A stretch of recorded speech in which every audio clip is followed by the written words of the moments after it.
Hello everyone and welcome back to the School of Taste. Nick Jackson with you once again.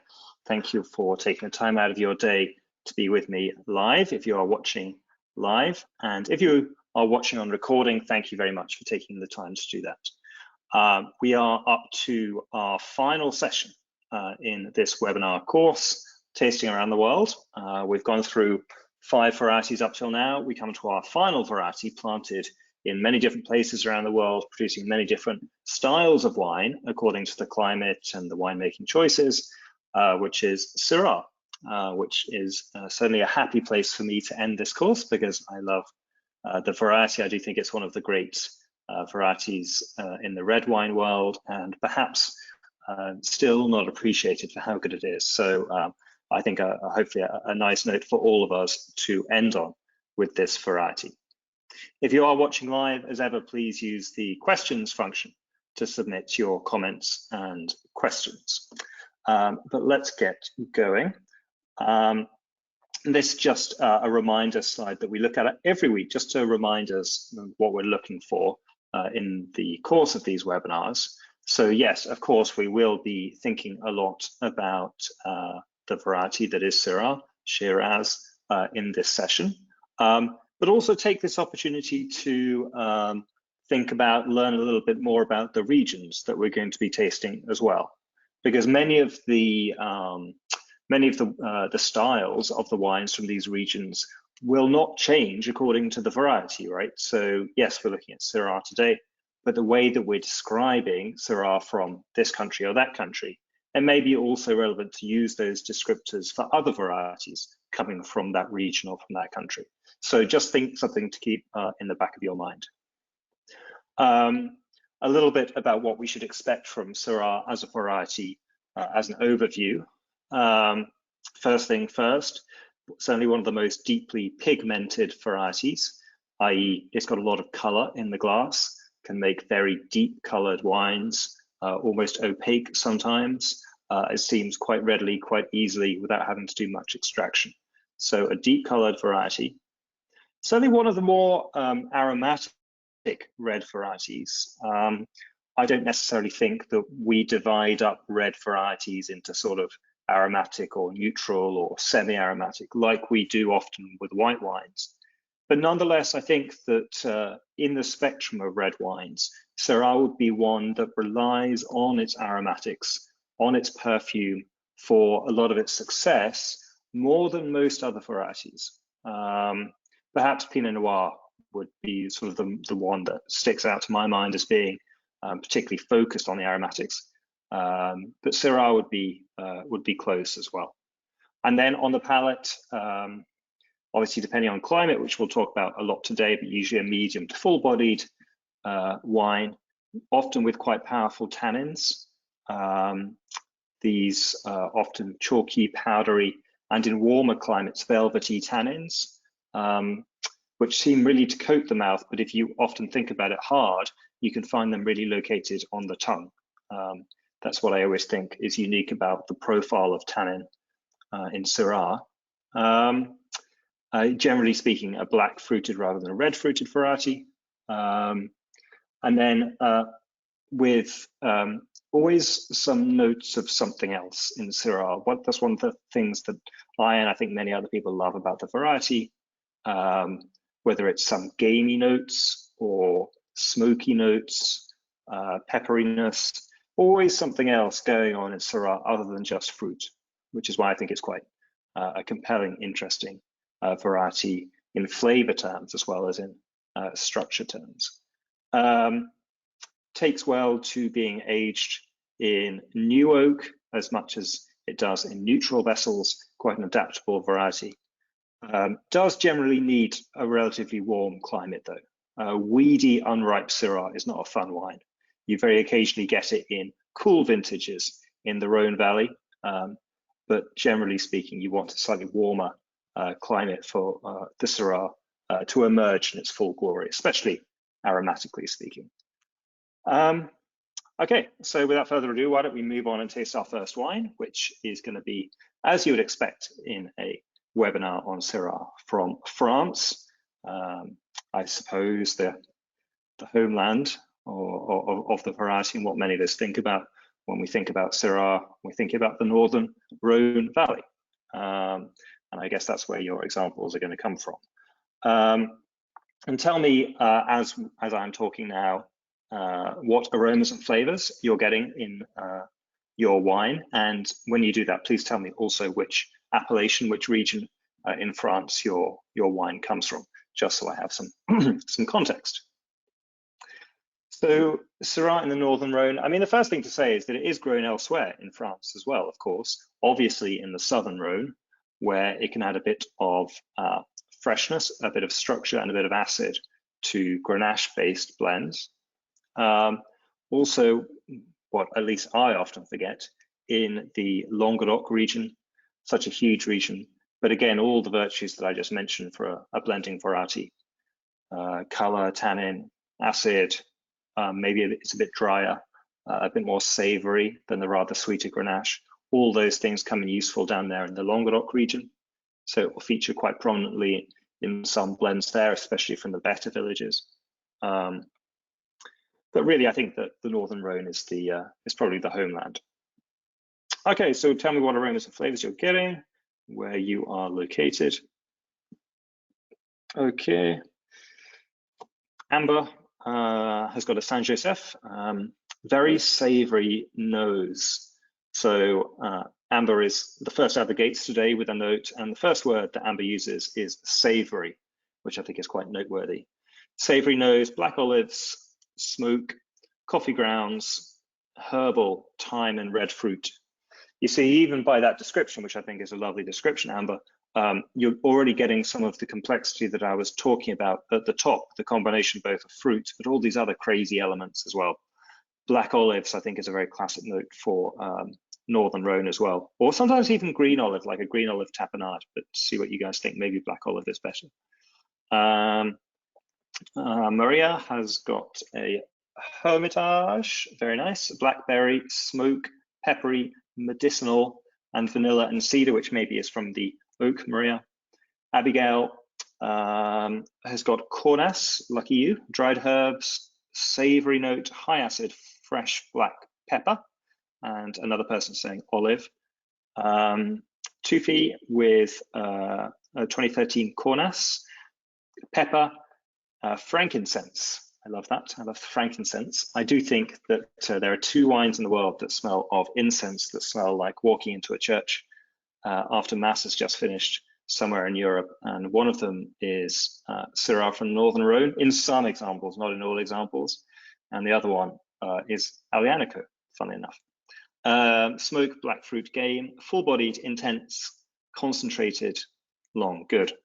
Michelle, savory, ripe, red and black fruit, floral. Great point from Michelle, that many of these Syrahs from France are very floral. We'll talk about that a little bit more in context of Viognier. If I don't mention Viognier, remind me and I'll come back to that. Peppery, meaty tapenade. So again, this kind of juxtaposition between almost the sweet floral notes, the ripe fruits on the one hand, and then this peppery, meaty, olivey kind of notes. So a sort of disjunction between sweet and savory notes there. Alice Saint Joseph, savory, herbaceous, stewed red fruits, potpourri, black pepper on the finish. Good. Yvonne, Crow's Hermitage. By the way, we got a good representation of the different appellations today. We've got everything from Hermitage and Cornas to Crow's and Saint Joseph. Has anyone got a Côte Rôtie? Did I miss someone's got a Côte Rôtie perhaps? Yvonne is saying for her Crow's, dark brambleberries, cherry, black pepper, slight Brett, which I will come on to, earthy, stony minerality. Good. Anthony commenting the Saint Joseph, Saint Joseph offers notes of perfume like incense, like I was mentioning about the incense. I mean, whether or not you're going to pin it down as incense in particular, I think what I'm getting at is this some kind of floral note, but more than just that, some kind of almost dried floral note or incense, something funny like that. Nupa has got the Côte Rôtie. There we go. We've got the full spectrum of all the different appellations. First word that Nooper says for Côte Rôtie is floral, violets, which I think is perfect for Côte Rôtie. I find that very consistently, more so than in the other appellations in the Northern Rhone. Blackcurrant, savory, Saint-Joseph for Jessica, black pepper, blackberry, garrigue, good. Syrah, crows, black fruits, some herbal notes, black olives, good. Neil is in Colline Rodanienne, which I love, is a great little appellation just outside the main appellations in the Northern Rhone, but can be a source of excellent value. Lighter bodied, usually Syrah, but very fresh, very aromatic, really delicious wine. Very hard appellation to spell. Colline, as in hills, Rodanienne, delicious wine. And Neil says bright black fruits, floral, vanilla, baking spice, not that savory, more savory and peppery on the palate though than on the nose. Good. Kirsten, Saint-Joseph, dark fruits, herbs, smoky, black pepper, fresh, savory, dry. Anthony, ripe fruit. Anthony just making the comment. Anthony, we'll come back to that because that's a great point, but I will do that when we talk about the style of the wines. So you can see here under these descriptions of the appellations, I've got a few thoughts about the characteristics of the different appellations. I do make this distinction in very, very general terms between Crow's Hermitage as being the sort of affordable entry point to what the Northern Rhone is all about. Those wines from Crow's Hermitage absolutely show pure Syrah, and they're often quite savory and dry. Can be a little bit rugged, a little bit rustic, not absolutely polished wines, but very authentic. To me, a step up is Saint-Joseph, perhaps a bit more structure than Crow's Hermitage, but more polish as well. And I think that Saint-Joseph is fantastic because if you ever wanted to teach someone what Syrah tastes like, at least from France, I think Saint-Joseph is your absolutely textbook example.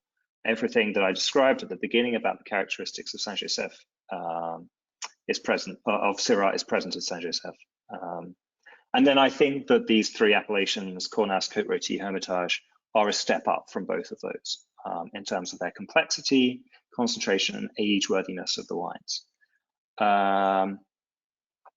So while I'm just talking through this slide, as a next task for you guys, why don't you try and describe the style of your wine a little bit? We've done aromas and flavors. But what, if you had to describe your wine to someone who knew something about wine, but not that much, what kind of words would you use for? We're talking about sweet versus dry. We're talking about body weight. We're talking about savoriness. We're talking about aromatic or not. Age-worthy or not, these kind of things. Talk about some of those aspects that you find in your wine. I'd be interested to hear. And then when we come to these top three appellations, or at least what I'm calling the top three appellations, Cornas, I mean, Cornas is a wonderful appellation, but the truth is it's quite a small one. So I guess they're all quite small, these top three, but Cornas to me is a very savory wine. It can be the most gamey of all the wines in the Northern Rhone. It's quite a brooding wine. So if you have a $100 bottle of Cornas, which is more or less typical, then you probably want to wait at least 10 years, but really it's going to be better after 15 or even more. And then it will show all that meaty, gamey stuff, I think, in full glory.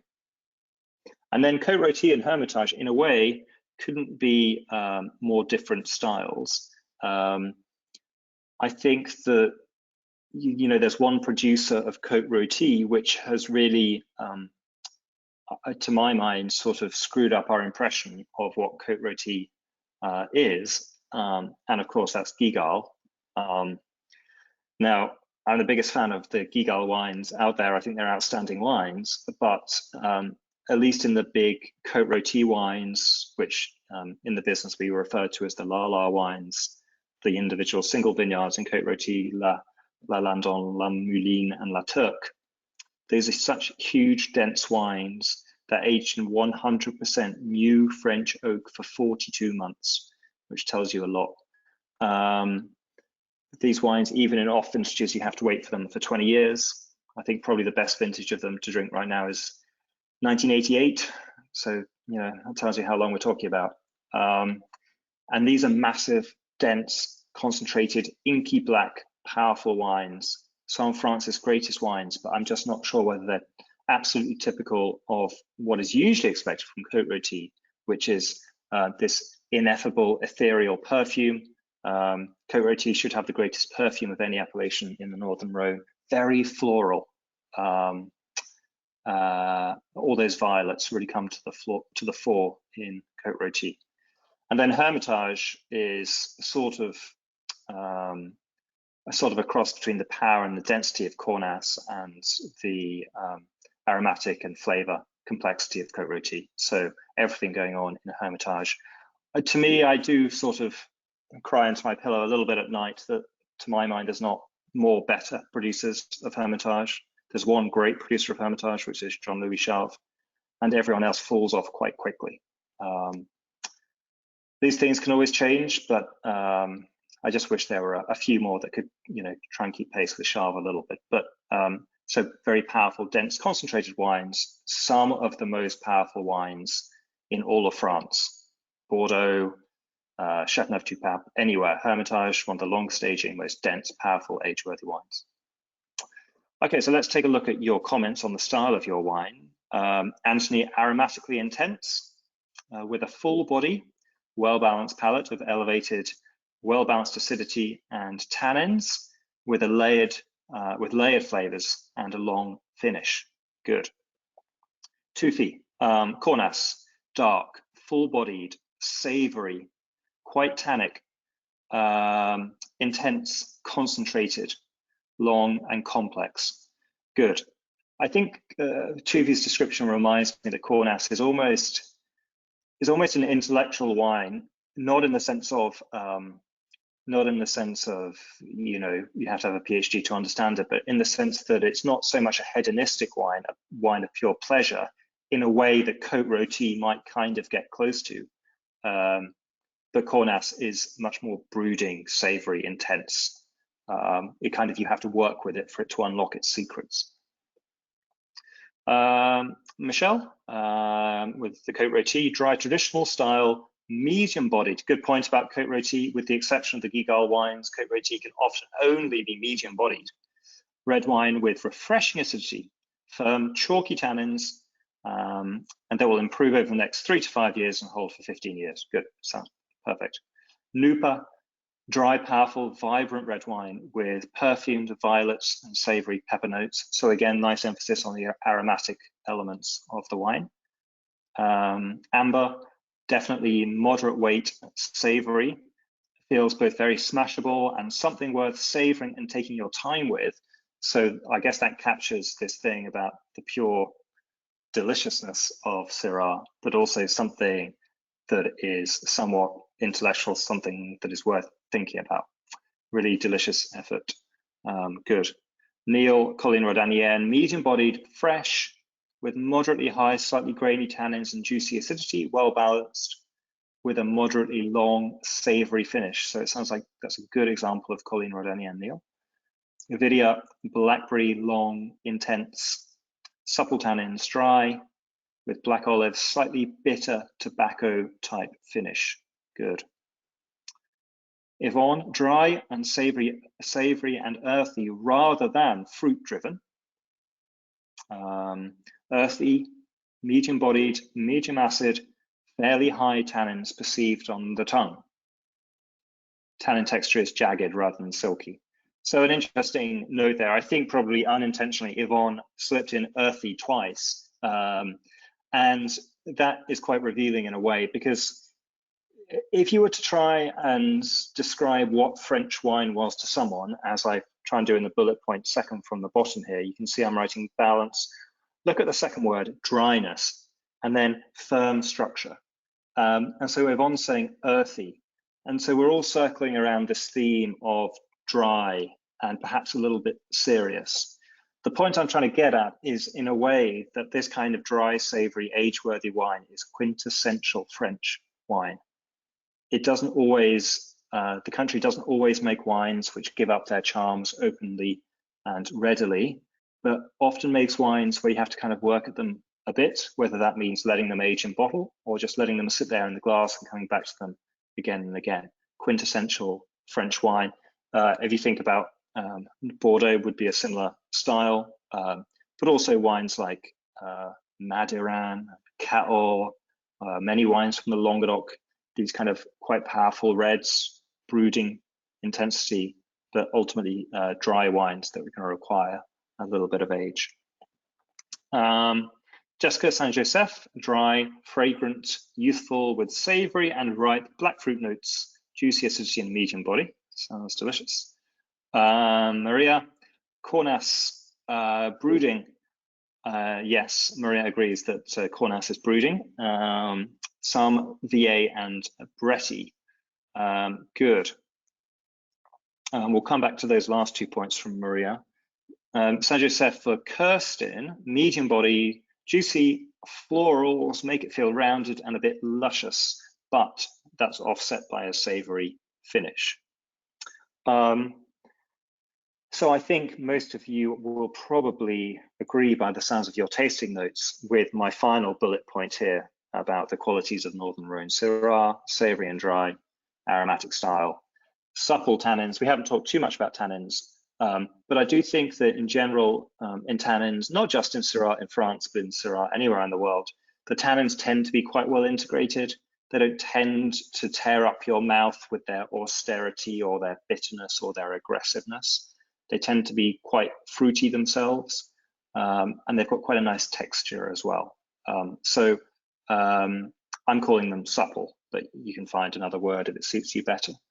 But I want to go back to this point from Maria when she's talking about the fact that her wine, which is a Cornas from Clap, August Clap, the best producer of the Cornas appellation, she is commenting that the wine is a bit Bretty.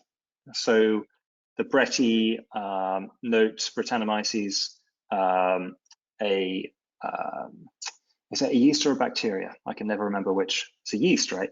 So it produces these off flavors of sort of sweaty leather, horse saddle, like stable floor, all these very slightly kind of earthy, dirty notes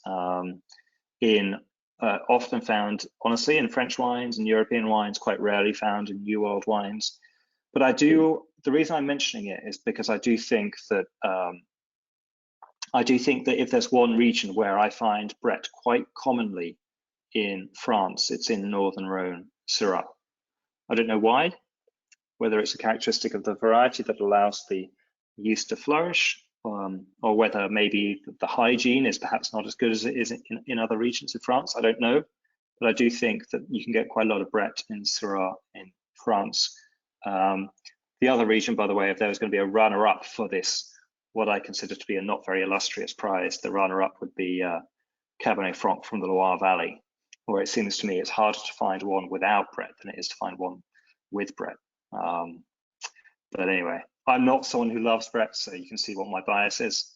But of course, for many people, this kind of savory, dry, earthy wine from France, from Syrah, from Northern Rhone, would be exactly the kind of wine where you'd be fine with a bit of Brett because it's in keeping with the whole style of the wine.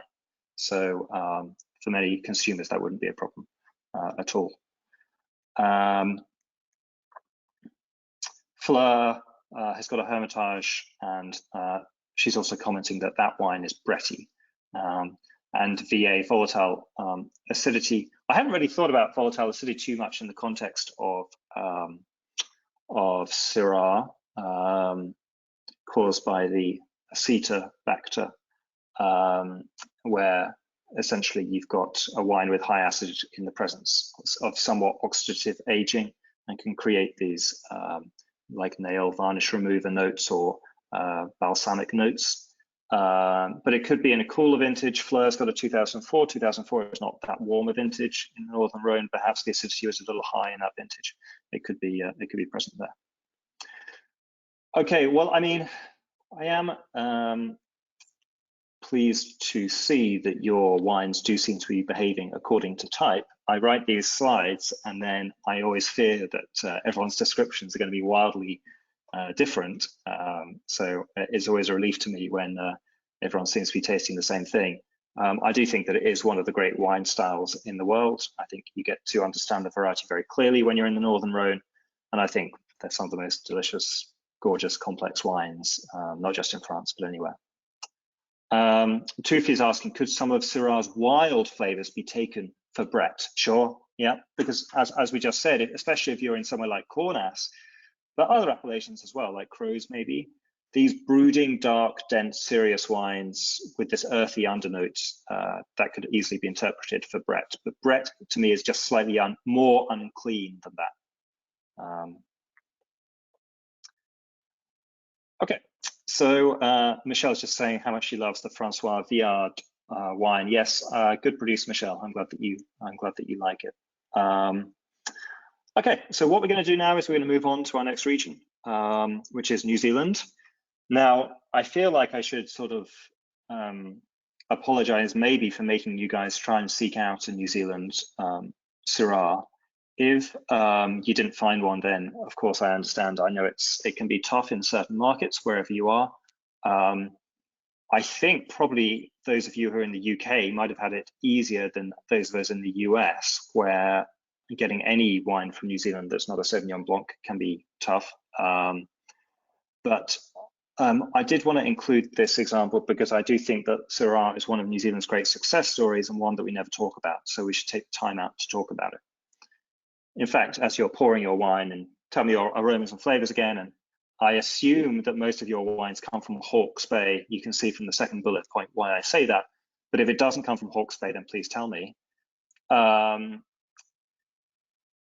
was just thinking about this before we started the session today, and I was thinking, you know, we've done 6 sessions in this webinar series, and I think 4 of them we talked about New Zealand.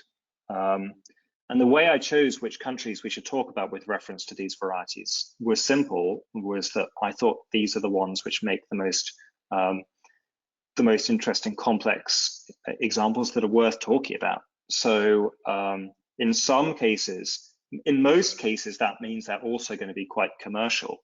But in this case, it's not really that commercial. I just think it's really good.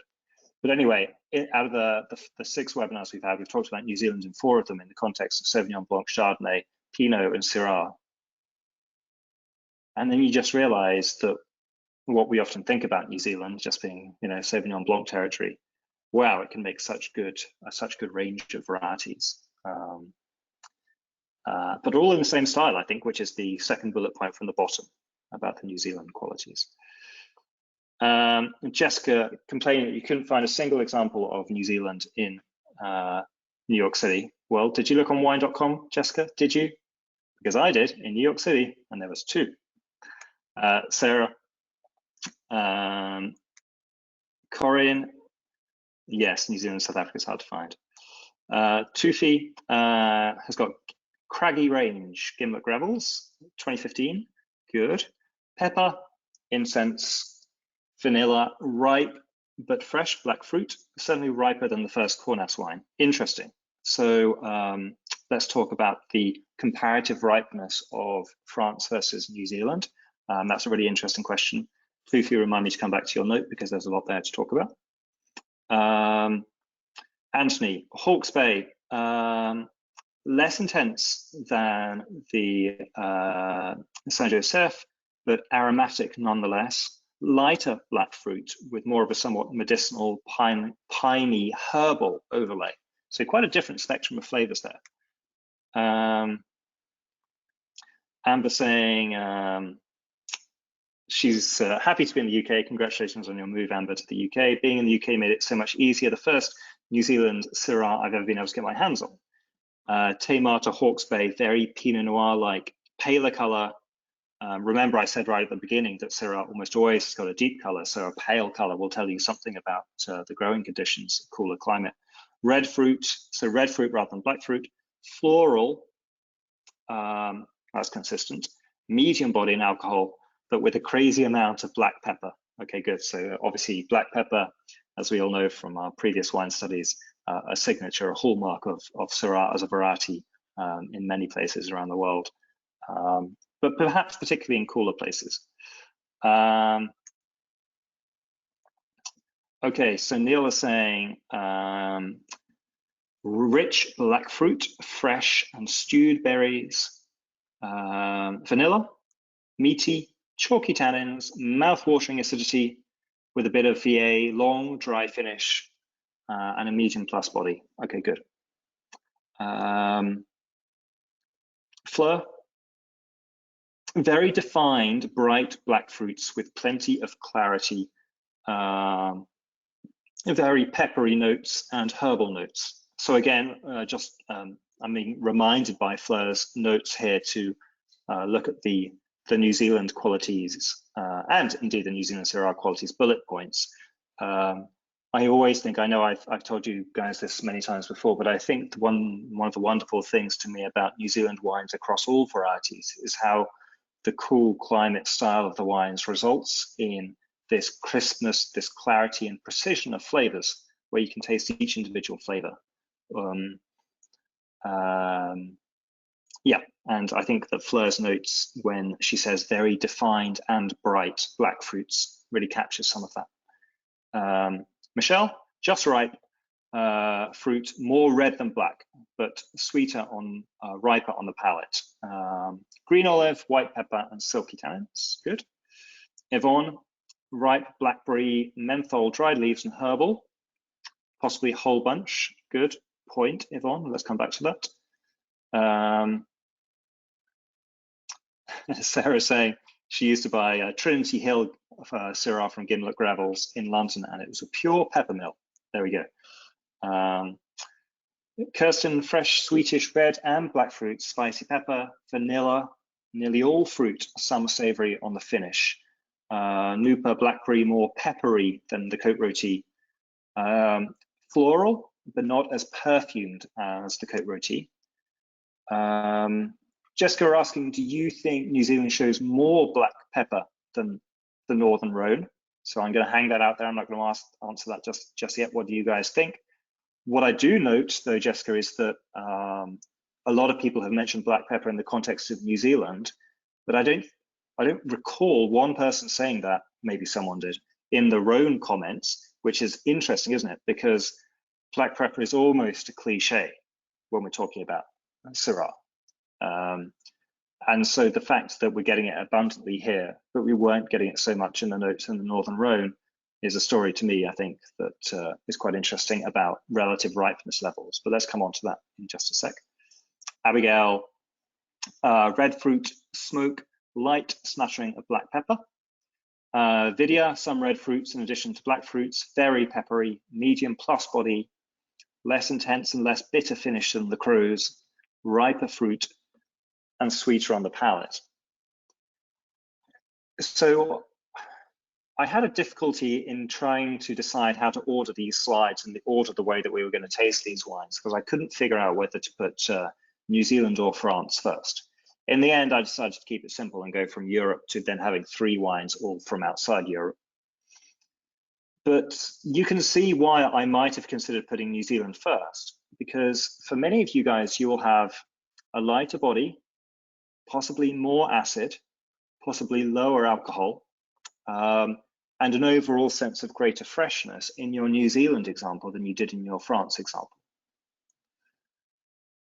But I also register in your notes a kind of confusion that on the one hand, you do get that brightness, of which, by the way, I think that the black pepper note is a feature. I think is a statement about ripeness. And the statement, I think, is that simply this is not a very ripe origin. I heard one winemaker say once that he or she, I can't remember who it was, considers black pepper in any wine, not just Syrah or white pepper, to be a fault. And this person said that pepper of any stripe is a fault because it's under ripeness. Now, I don't know enough about all those aroma and flavor particles to know how true or not that is. But what I can say for sure is that as you go up the ripeness ladder, as we will do during the course of today's session, you will see progressively less black pepper. And so it's the reason why I found it quite interesting that you guys weren't talking about black pepper in the context of the Northern Rhone is that it suggests to me that the Northern Rhone may be a little riper, at least than some of your examples of New Zealand that we have. And that doesn't really surprise me. A number of reasons. First, I would point out that the wines that you guys are likely to be buying off the shelf right now from the Northern Rhone are vintages like 18, 16, 15, all of which were very warm vintages in the Northern Rhone. And as we always say, this keeps on happening more and more often. Soon it's going to be, we're not going to comment, oh, that was a warm vintage in France. We're going to say that was a cool vintage, because that will be the exception. And so I do think that the ripeness in those warmer vintages reduces that that black pepper note. The second part of it is that I think that if we were doing this session 20 years ago, not in webinar format, honestly, but if we were doing the session 20 years ago, you would have found a lot more black pepper in the Northern Rhone examples. I think that everything that we know, viticulture, winemaking, everything has placed an emphasis on increasing ripeness, harvesting grapes at full ripeness, careful handling of the fruit in the winery, things like that. So I think that there's an emphasis now on greater ripeness and purity of fruit, even in France. And then by contrast, I think New Zealand, clearly still a marginal climate for a variety like Syrah, which really does like sun, you know? I mean, some of those places in the Northern Rhone, they're real sun traps, up to 40 degrees C during the summer. It's not uncommon. Won't happen multiple times in a year, but it can happen. Whereas I think that would be very unusual in New Zealand.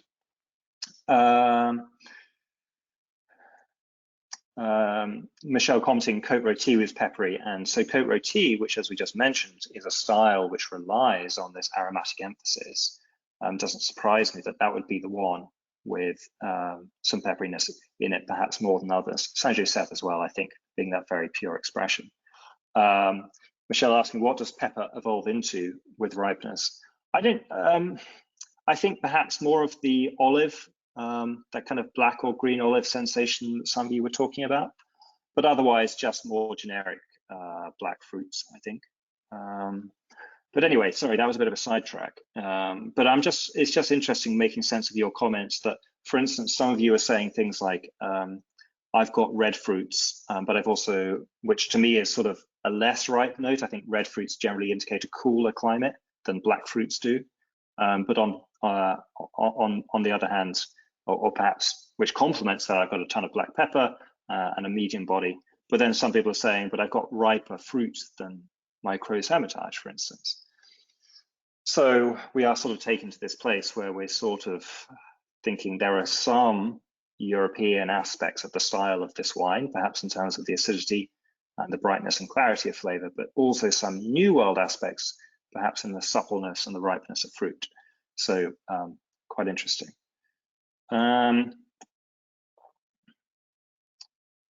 So Jessica is commenting, I love the black pepper note, but it seems more muted and harmonious in the Rhone than in the New Zealand example. I think that's a point really well taken. So Jessica's point is that the black pepper, while it might appear in the Northern Rhone examples, there's a lot of other things going on, and perhaps it's more integrated into the wine as a whole. But sometimes what I find in New Zealand examples is the black pepper can just kind of float across the top of the wine and just like hang out there at the top of the glass. That's what I call a lifted aroma, because it's kind of lifted up out of the glass. It's that kind of perfume that just sticks there, but it doesn't seem to be that integrated somehow into the fruit aromas or into the flavors of the rest of the wine. I know what you're talking about very much, Jessica.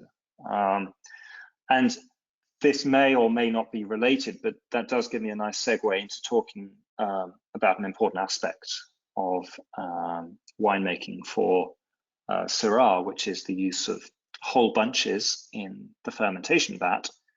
I think along with Pinot Noir, Syrah is the variety which is most commonly going to see whole clusters of grapes in the fermentation vat.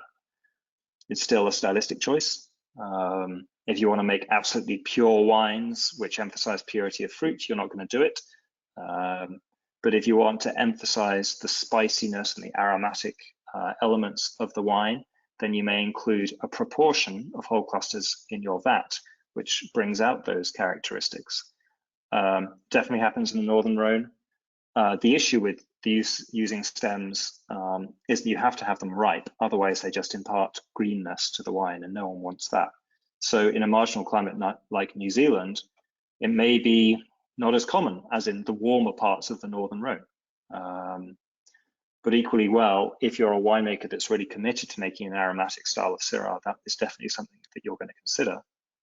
Now, I don't think those notes that emerge from the use of whole clusters in fermentation is black pepper. I don't think it is. I think black pepper is a varietal note.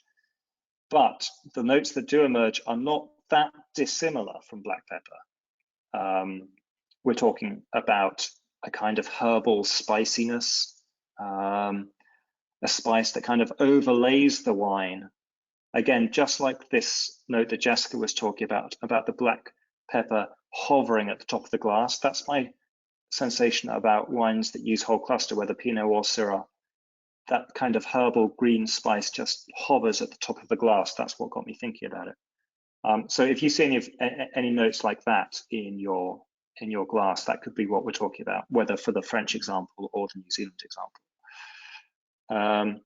Amber commenting that in her wines, the tannins are riper than the French one, and asking whether this could be a two-texture wine, where the tannins have got one texture and the fruit has got another texture.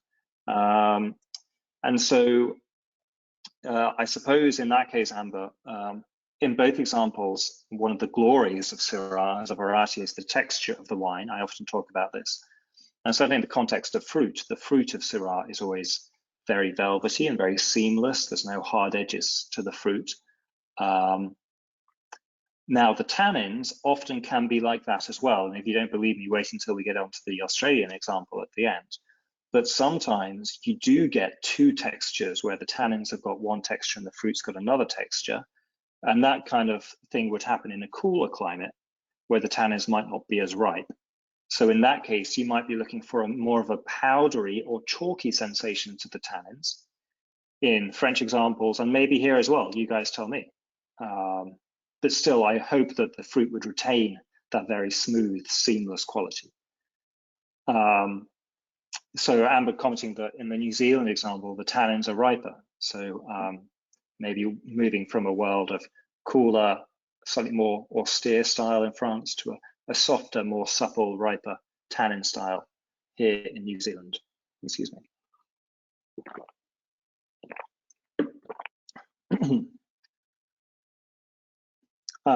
Kirsten saying that in her example, the ripeness in Saint Joseph is similar to New Zealand, but the fruits are brighter. And it's interesting, Kirsten making a comment about the alcohol, just 12.5% in New Zealand. I know that there are big New Zealand Syrahs out there, which can be 14% if you're really going for ripeness. But I do think that that would be more of a winemaking choice. I think if you harvest a sort of standard issue time, you are going to get wines that are about 12.5, 13% from Syrah and Gimlet Gravels. I think that would be expected. Whereas Kirsten making the contrast at 14% alcohol in the French example, which in the recent warm vintages does not surprise me at all. Corin, happy to be tasting New Zealand Syrah, maybe for the first time, and another. That's what I love, to add these kind of weird wines. I apologize again, it can be difficult for you guys to find some of these, but the reason I include them is I think they are delicious wines. Yeah, Neil making a very interesting historical comment that in the bygone days, as he calls them, Syrah from Hermitage was used to beef up weak vintages of Bordeaux. Yeah, absolutely. This happened in the 19th century. Bring some ripe Syrah from Hermitage across to the Medoc, dump a bunch of that in there, you get more fruit and more alcohol. And there's actually a couple of wines in the Medoc that still do that. Chateau Palmer makes one, Chateau La Lagune makes one, just for fun, not big commercial sellers. Michelle commenting with reference to the final bullet point, Michelle commenting that the New Zealand example goes to pure fruit first, but the Côte Rôtie was savory first. Yeah. Again, I mean, I sort of apologize for making a point which I always think is repetitious on my part, but the ultimate savory quality of European wines, particularly from France, tends to win out if you do in the long run. If you taste enough examples, there are some exceptions, of course, but in the long run, whereas New Zealand tends to be more about purity of fruit, maybe especially New Zealand. New Zealand and Australia really an emphasis a lot on the purity of fruit, albeit in very different climatic regions. Okay, so I think that was fun. Hopefully if that was the first time or you don't taste New Zealand Syrah very often, that was interesting for you. We're right on the edge, I think, of being in a very similar climate to France. Depending on the example that you have, could be riper, could be less ripe. Okay, so let's pour the next wine now, which is going to be from South Africa. I sort of feel bad in a way that we haven't had a South African wine yet in these sessions, but I am very happy to include a Syrah because I think Syrah is just a fantastic variety from the country. Hopefully, I mean, I still think it's a bit of a niche wine. I think it's probably easier to find than New Zealand Syrah on the international markets. Hopefully you managed to find a South African example a bit more easily, but still it's not, I still think, you know, Bordeaux blends from Stellenbosch or, you know, Pinotage really from anywhere may be easier to find on the international market than Syrah from South Africa, but I do think it's a really nice wine. So again, tell me what region you're in or what winemaker and what you're smelling, what you're tasting from your South African example, and then we'll do that first, and then we'll talk about the comparison between the two regions that we just tasted. Michelle saying the New Zealand is delicious but lacks the complexity of the French example. Sure. I mean, obviously, comparing Côte Rôtie, which is one of the very top appellations for the variety anywhere in the world, is going to be a tough competition for any other region, really.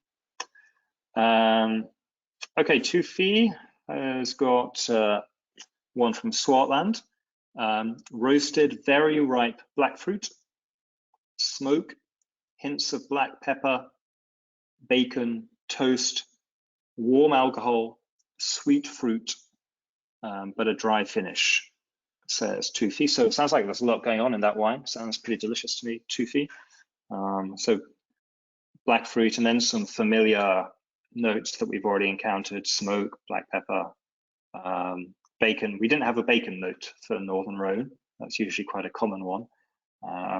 Toast, warm alcohol, sweet fruit, but a dry finish. I love that note from Tufi: sweet fruit, but a dry finish. So a kind of interesting combination there. Anyone else for South Africa? As you can see from my,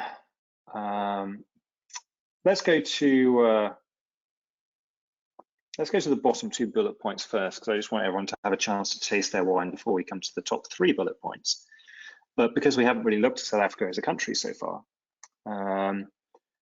what I always think about South Africa, and this isn't just me, there are many other people who have said this as well, but to me, South Africa is the one non-European country that feels like it's got one foot in Europe and one foot in the New World.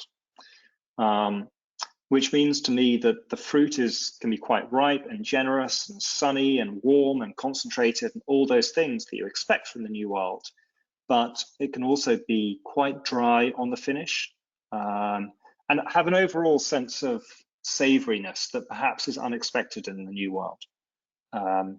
And this applies across red varieties and even to some extent in white varieties as well, but much more so in red varieties. And then you can see at the bottom bullet point the kind of things that I often look for in Syrah from this country. Okay, so Abigail has got she just says, really rubber bandy. Sounds delicious, Abigail.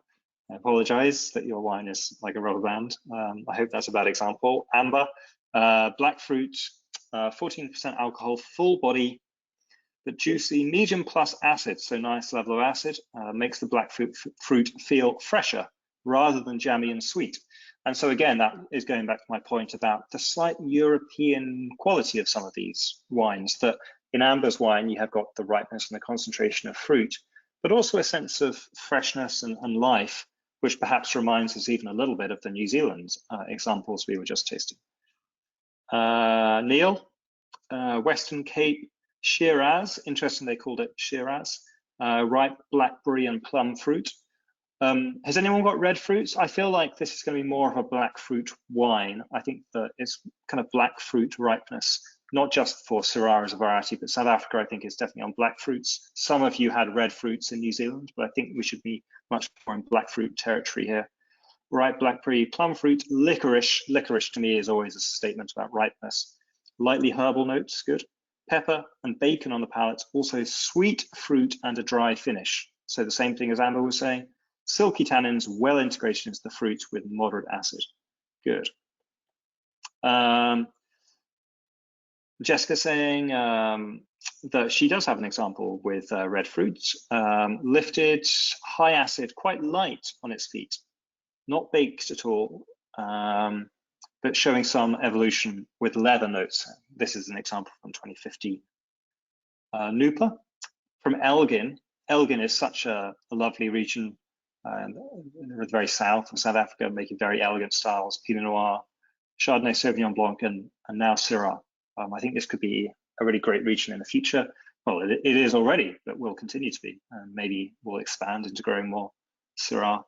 For Nupa, very savory, smoked meat, black olive, stewed black fruit. So to me, Nupa, that sounds like more of a French style almost. How would you know that it would be European, South African? Maybe it's your final point where you say stewed black fruit. That indicates to me quite a high level of ripeness of fruit. Vidya from Stellenbosch, good. Corey, Stellenbosch, olive, spice, dry with less pronounced red and black fruit than expected. Yeah, super interesting note from Corey. Less pronounced fruit. Because again, we're outside Europe, we're in a warm climate, we're expecting an emphasis on fruit, that this is a fruit-driven wine. And I guess Corey's point is that it's not really as much as you would think, at least in his example. Sarah from the coastal region, smoky, especially on the finish. So dry, savory finish, ripe, sweet, black fruits, but feels a little hollow. Yeah, maybe a little light. I don't think that's a country thing. I think that maybe just the example that you have. I think many examples have got a lot of concentration in South Africa. Reneke, Stellenbosch for Anthony, black fruit, smoke, graphite. But Anthony's complaining these flavors are not integrated with the structure. Okay, so maybe we've got kind of like some elements of the wine here and some over here. Integration or harmony or balance between all the elements of a wine is something which is quite hard to put your finger on, and maybe when it's there you don't think about it, but maybe you notice it more when it's not, and the wine can feel a bit disjointed. Alice, Stellenbosch, very ripe purple fruit. So purple fruit is sort of beyond black fruit, on the way to blue fruit. Oak, vanilla toast, some American oak in this example, licorice, very, very ripe note licorice as I've mentioned, fresh black fruit on the palate, smoky, savory finish. So again, a lot of fruit by the sounds of it, but with a smoky, savory finish. Vidya, very peppery, more floral and more perfume than New Zealand. Ripe black fruit. How many of you have said ripe black fruit? I think that's becoming a very consistent marker here. Higher alcohol, 14% with velvety tannins, good. Yvonne, smoke, earthy, savory, rather than fruit driven. So you're in the same camp as Corey, that this isn't really a wine that's built on fruit so much, maybe more about the savory elements. But what fruit there is very dark fruited. Okay, Corin, Swartland is very red fruit, good, with roses and intense cinnamon. So there are some examples of red fruited wines. We've got 2 or 3 now, which is nice. Kirsten, ripe black fruit, meat, fat, bacon, herbal, licorice, spicy, concentrated, full body. So a lot going on in that wine. By the sounds of it. Again, this balance between the savory and the sweet elements all going on at once. You do see that somewhat in France, but to me, France is just savory, savory, savory. But here you've got the ripeness of these, in some examples, some red fruits, but in most examples, this black fruit. Okay, Jessica, the tannins are very high quality, ripe, powdery, quite lovely. Good.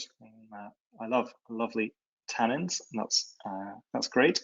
Now, I think a lot of you have already given style notes just in the way that you've written your notes. But if you do want to add anything about the overall style of the wine, then please do so. In the meantime, let me just address these top 3 points on this slide. I think the first one you've really done beautifully yourself without me commenting on it so much.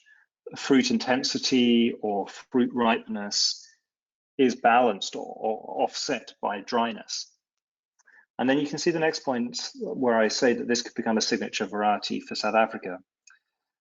And the reason why is going back to that second bullet point from the bottom where I talk about, the 1 foot in the old world, 1 foot in the new world thing, because the combination of ripe fruit and dryness on the finish, which is so South African, is also quite Syrah. We saw that in the New Zealand examples. We saw that to some extent in the French examples, albeit that they might be a bit more savory. But Syrah, I think, just behaves in a way where it does have plenty of fruit, but somehow that fruit always retains a slightly dry, savory quality. We are about to find an exception to that in Australia. Yes, that's true.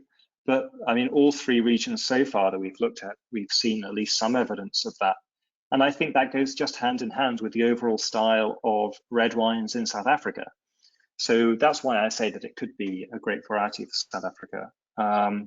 Of course, you can make the same case for Cabernet and other varieties like that. But I think somehow those ones just tend to come out in South Africa being a bit more ripe and sweet all the way through, whereas Syrah always ends very dry, very dusty almost, especially from Swartland, I think. Swartland, as we know, is a region which has really been put on the map in about the past 20 years by just a small handful of winemakers. If anyone wants to do a deep dive into Swartland, then the Molyneux are working with Syrah in different types of soil types. So they want to see whether they can detect different types of minerality or different expressions of the variety in these different soil types. I haven't done the tasting, I haven't lined them all up and done it, but it would be a very fascinating tasting to do. I think Stellenbosch, there is Syrah in Stellenbosch, but now it's really more given over to Bordeaux blends. But I think that, as I was saying, Elgin could be a region for high quality, almost more like Côte Rôtie style with an emphasis on aromatics rather than being perhaps a bit more lifted and high toned and elegant rather than brooding and savory like Swartland would be. And Corinne's saying it reminds me of a high quality pure red fruit pinotage. Yeah, I know what you mean. Many of you will have thought about pinotage when you're tasting these wines, but I hope that you will have found a greater quality of tannins. Jessica was just commenting on how high quality the tannins are, and an overall sense of sort of effortless complexity that somehow Syrah just comes natural to the soils of South Africa. I think it does.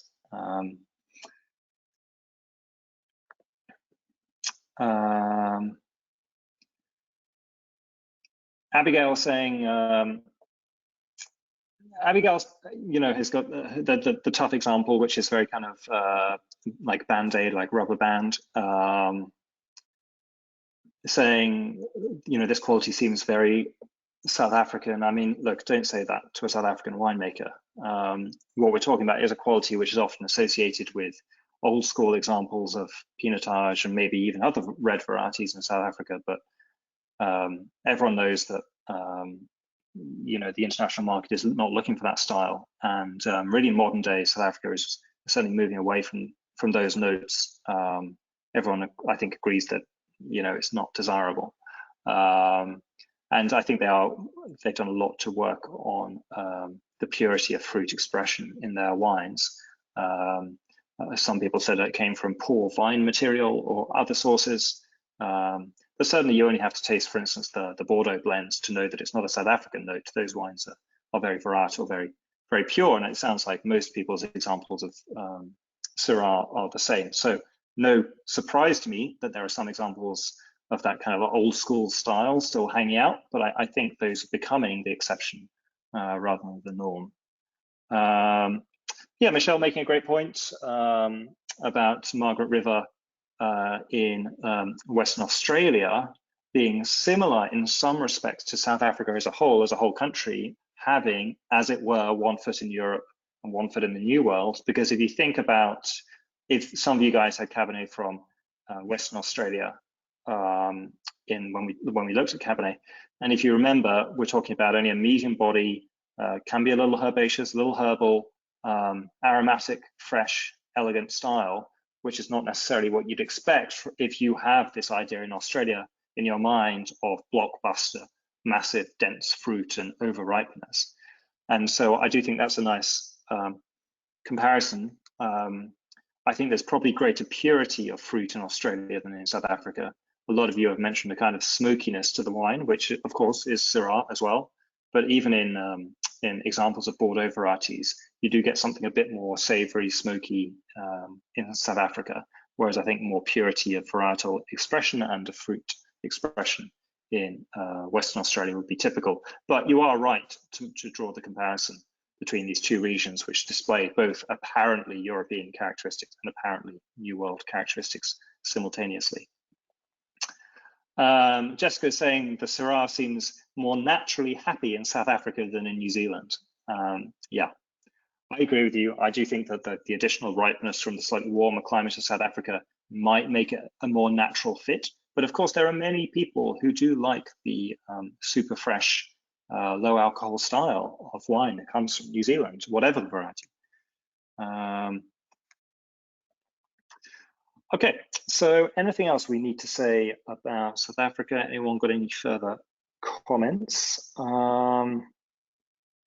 Concentrated, I'm just looking at the final bullet point here. Concentrated, intense, focused, dry, and mineral. So mineral, yes, and maybe I should put in that slightly awkward term to describe, but I don't know, maybe I'm overstating the case, but there is, in some examples, a sort of dustiness on the finish of these wines. Maybe it's just earthiness, maybe I would more readily call it that. But does anyone think they've got a real sense of some kind of mineral, whether it's some kind of slaty or granity or rocky mineral of some kind? Because sometimes I have got that in South African examples, but maybe it's safer just to say that they've got an earthy quality. Jessica is saying that she definitely has got a mineral finish with the Mullineux from Swartland, and Maria is saying graphite. Okay, good. Okay, so we have had two, I think, quite contrasting styles of Syrah from New Zealand and South Africa, staying within the New World. So let's move to our final wine of the day, very traditional region or country for Syrah in Australia, and see whether we find similarities or differences when we come to this country. So, I mean, maybe I should have retitled this slide Shiraz, more conventionally known as Shiraz, but in that country. But I think that many wine producers now are even using the word Syrah for their varietal wines. When they do that, I guess it's a kind of statement that they're trying to make a more European, more restrained style, perhaps than what the word Shiraz is normally associated with, maybe so. But anyway, you pour your wines and tell me, please, any aromas and flavors that you're getting. And because Syrah is really grown in every corner of every wine producing region in this country, tell me which region you're in, because that's going to be very relevant. A lot of different climates, soil types, everything that we're working with in Australia. I do think that this is one of those wines. I remember when I started tasting in 2009, 2010, oh, it felt like we had Australian Shiraz in every other tasting in the UK. It was just a big, big seller, those rich, powerful, juicy wines, especially in that decade, not just from Australia, but everywhere in the world in the first decade of the 21st century is making huge, powerful, fruity wines, and nowhere more so than Australia and Shiraz. But I think as the first bullet point here indicates, we're coming into a world now, a much nicer world, at least for my palate, where there's a much more an emphasis on freshness in this Australian style. Okay, so Corey is in McLaren Vale. Deep coloured, yeah, as I mentioned at the top, always look for colour in Shiraz, and I think the Australian examples can be some of the deepest coloured. Lavender, love that. Spice, dark fruit, licorice, cedar, good acidity, and a medium plus finish. And Corey commenting that this is a restrained effort for an Australian Shiraz, which isn't necessarily what you think from McLaren Vale, which is a very warm location. So sounds like a good, a nice wine there. Tufi with Peter Lehmann, Portrait Barossa, which I think is a sort of benchmark wine if you really want to know what's going on with Barossa Shiraz in the country. That would be a good place to go to, Peter Lehmann. Very ripe, intense, concentrated black fruit, chocolate, toast, plush, ripe, almost no savoriness, plush, sweet fruit finish. Well, that reminds me, I misspoke. I should have said, you know, Peter Lehmann is a bit more of the traditional style, so of the riper, richer style, perhaps than some other producers, but certainly a big and important, influential producer. But Tufi, I guess my takeaways from Tufi's notes are just the emphasis on ripeness, richness, perhaps some sweetness, really not much savory quality. Syrah, Barossa, jammy fruits. So this is definitely the first time we've seen the word jammy in today's tasting. Incense, olive aromas, but you do have to look for those as opposed to when they just leaked out of the glass in the Rhone example. Sure, makes sense. Amber, Barossa, everything is big, concentrated, ripe, black fruit, high ripe tannins. Yeah, think about the level of tannins in your examples. High alcohol, high, high, high. Only thing not high is the moderate acidity. Yeah. So I mean, in these warm regions like McLaren, like Barossa, it can be, you know, a struggle to retain that natural acidity. But Amber making the point, it's not out of balance or heavy, but just very rich. Okay, good. Jessica is in Yarra Valley, which certainly, to my mind, would be one of the cooler producing regions, making fresher styles.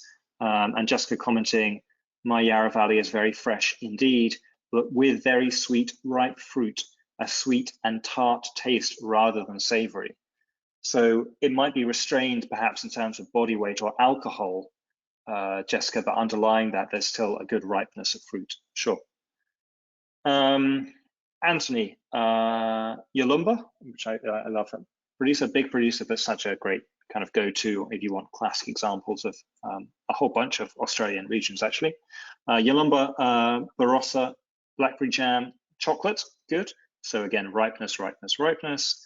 Abigail in Barossa with John Duval, which is another, I would put John Duval in the kind of Peter Lehmann category of making more traditional styles, but perhaps a bit more savory. But let's see what Abigail says. Black fruit, medium plus acidity, black treacle, burnt toffee. Wow, these are some different notes that we definitely have not experienced from any other region. So ripeness, would you, I mean, Abigail saying quite incredible. Is that, are you saying it's an incredible wine, or are you saying it's quite incredible to experience these tasting notes, Abigail? So there's ripeness, and sometimes there can be even over ripeness. But surely a lot of ripeness in that wine. Yvonne, in Barossa, clean, very ripe, verging on jammy, vibrant red and blackberries, menthol, very well integrated coconut spice from American oak, full-bodied, high levels of tannin, bright acidity and fresh, that seems to stick out a bit, so maybe acidified. I mean, look at all the other components, very ripe, almost jammy fruit, full-bodied, 14.5%. Don't see why that would naturally have high acidity. So Neil, also in the Barossa, deep, dark, ripe, rich black fruits, jammy on the nose, but not cooked. Perhaps Abigail's wines were a bit cooked, maybe. Ripe tannins, fully integrated into the fruit. Yeah, the integration of the tannins in the fruit is just so effortless, I think, in many of these Australian examples. Often the tannins can be high, as in Amber's example, but because they're so wrapped up, enveloped by that velvety fruit, you hardly even notice them. Chocolate coffee in Neil's example. Nooper, cherry jam, vanilla, baking spice, velvety and ripe. Michelle from Barossa, very ripe black fruit, but not jammy. Black fruits, chocolate, licorice on the finish. Velvety, well integrated tannins, 14.5% alcohol, but also well integrated. I mean, the body of these wines and the fruit are so big and so concentrated that things like the alcohol and the tannins can just seem to be absorbed or enveloped by those elements. So they are big wines, but if it wasn't for that velvety fruit, they would feel even bigger because those elements would stick out more. Sure. Corin, Barossa menthol, ripe black fruit, spice, cedar, smoky, good. Kirsten, black fruit, herbal, mocha, licorice, spicy, medium plus tannins and a full body. Sounds right. Jessica making a broad comment that we tasted strongly contrasting styles of Syrah today. Jessica means across all regions.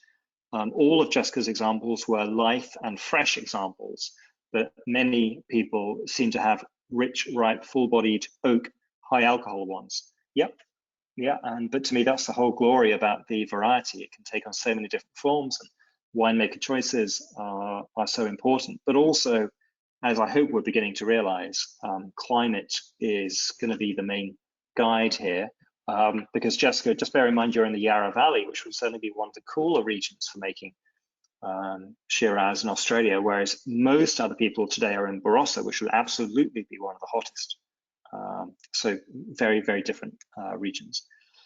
Vidya, perfumey, jammy black fruits, gritty high tannins, intense, full-bodied. I love intense. Isn't this an intense wine that you're tasting? Really, I agree. Can age well, tannins and fruit are not balanced. So what's not balanced, Vidya? Are you saying that the tannins stick out?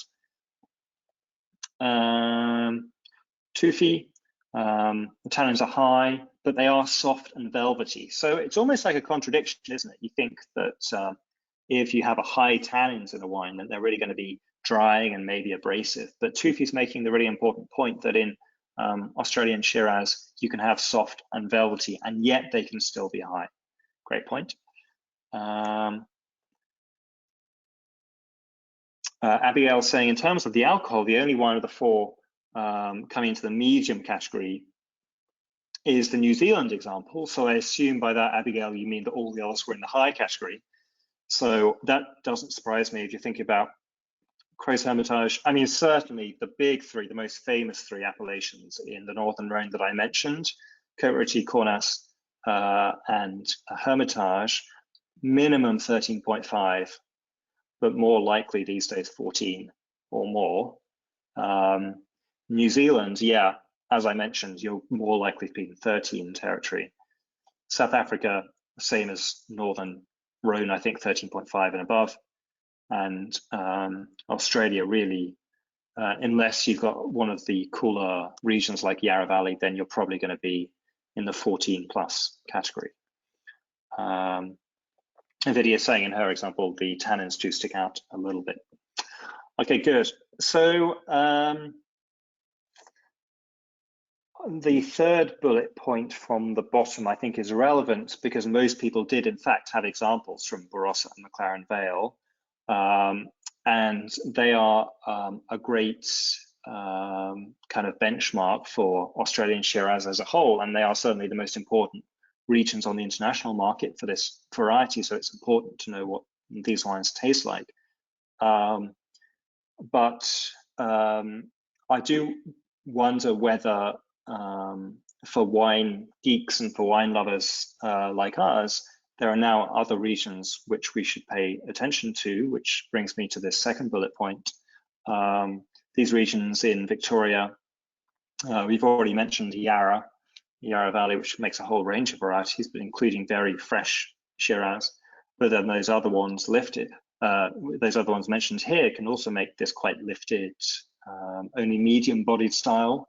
And if you've never tasted a Shiraz from those regions, Heathcote, Grampians, Pyrenees, Strathbogie, really, really worth going out of your way to find them. They're just fantastic wines, combining the freshness and some of the pepperiness that we were talking about in France and New Zealand with a velvety, rich, but not heavy body. And I sort of wonder whether these regions are going to be the future for Australian Shiraz sort of internationally, if the trend keeps on going for people to enjoy perhaps more restrained styles. Now, to be fair, the third bullet point is a list of regions which have always been making a more restrained style, I think, than Barossa and McLaren, with more of an emphasis on fruit purity and freshness and vibrancy. Hunter, by the way, of course, we all think about it in terms of the Semillon, but Hunter Valley Shiraz can be very velvety and seductive, can be really, really delicious. So that's one worth looking out for. Just to go to the third bullet point from the bottom, what I mean by experimentation in the classic regions of Barossa and McLaren Vale is people working to do whatever they can to preserve a bit of freshness. I mean, these are incredibly hot regions. They're helped by having a lot of old vine material there, as you know, which perhaps can achieve an easier balance of fruit and alcohol and body and things like that than young vines can, say, in a very warm climate. But people are working there to try and manage the ripeness, whereas 10 years ago, they would have just let it go and have these huge styles. But I think those are falling out of fashion a little bit now. And then I think the last point at the bottom of the slide, hopefully you can all see those points I'm making. The fruit is obvious. The texture we've talked about, but again, worth reiterating. What I call the seamless texture, meaning there's no break, there's no hard edges. It's just like, I almost think that Australian Shiraz feels like surfing a wave of velvet sometimes. You know, it's just so plush and rich. As I often think, Syrah is one of the underappreciated aspects of Syrah is the texture of the fruit, which can be fantastic. Anthony is commenting, I missed the balance of acidity, but perhaps that's just because I tasted 3 Syrahs from other regions which showed good acidity. Right, sure. So probably all your examples before this may have had more natural acidity than your Australian example, unless you were in one of those cooler regions that I mentioned here on the slide. Kirsten saying she really enjoys the Heathcote Shiraz. Let me just say one thing about one winemaking technique that we haven't discussed so far in this session, which is very important for Shiraz. For Syrah, we've already talked about the use of whole cluster, but also some winemakers chuck in something else to the fermentation vat, which you guys know, which is Viognier, the white Viognier variety, usually a small percentage, 2, 3, 4, up to 5% maybe. And they do this, it helps fix the color, color being a very big concern of Syrah winemakers. And of course, also that it enhances the aromatics of the wine. Syrah always an aromatic wine. But if you're a winemaker who particularly enjoys those floral aspects that we've talked about at length today, the violets and the other floral notes, the incense, then if you include the Viognier variety, then that will enhance those even more. I think also, I mean, I guess you know, the issue sometimes with some of those aromas, a bit like the aromas from using the whole cluster, can seem to be just a touch artificial. They just seem to sort of dwell and float above the glass. I do think it's quite easy usually to taste when the winemaker's added Viognier. But I also think that, you know, in the Northern Road, especially in Côte Rôtie, where it's almost a standard practice, there is something quite cool about making a kind of field blend that these grapes grow together so they go together kind of thing. And I think that's a kind of nice tradition. Okay, so let me sum up here.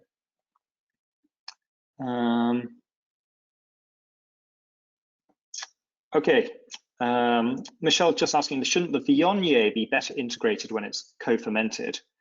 Well, it really depends, I guess, how you call integrated. I mean, I think it's integrated in the sense that aromatically it has got some similarities to the aromas of Shiraz and being in the sense of being perfumed and floral perfume and things like that. But to me, the choice of including Viognier in your fermentation vat means that you're intentionally making a very aromatic wine where the aromas are really going to stick out. If those are the parts of Shiraz, Syrah that you really want to bring to the fore, fantastic. But the trade-off is that it can feel a little artificial, at least to me. The next time you go to a tasting, when we get back into normal times, when we can go to big tastings and you're tasting a whole bunch of Shirazes in a row, if you ever have the opportunity to do that, then just think about that question in your mind. Could this one have some Viognier in it? And you'll be more right more often than you would think, because it does stick out a little bit.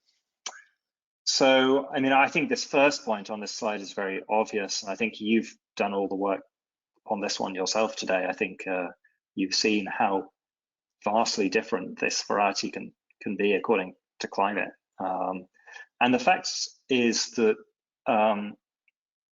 not only is it different, but it's also fantastic in different climates.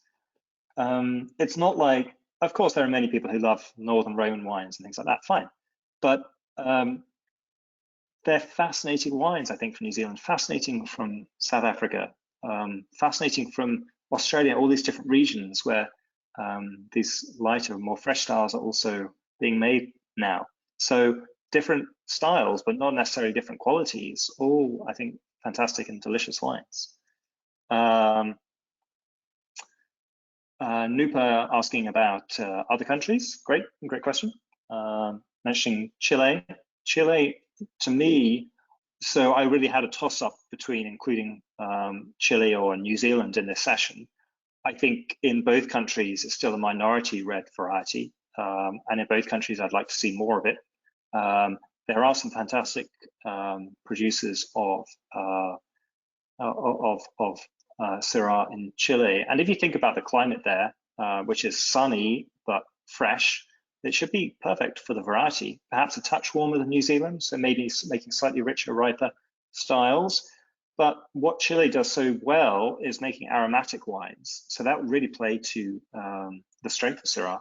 So still not seen that often in international markets. But if you do get the chance to see a Syrah from Chile, then I think that the native qualities of Chile, medium-bodied, freshness, emphasis on aromatics, perhaps a slightly savory, not as savory as South Africa, of course, but just slightly savory, should all be things that make Chilean Syrah very successful, for sure.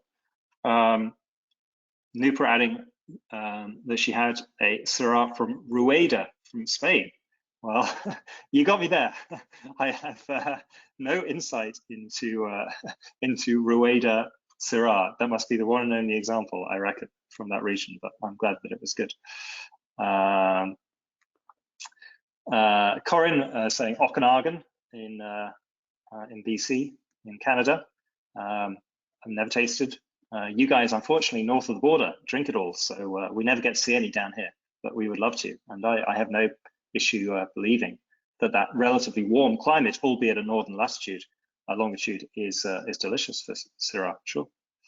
Tufi kindly giving us some examples of producers, which I will just read out. If you do want to look for Chilean Syrah, if you want to go on Wine Searcher after this, Tufi is always a source of good recommendations, and he says look for the regions from Elqui, Limari, Lleida, and even Atacama.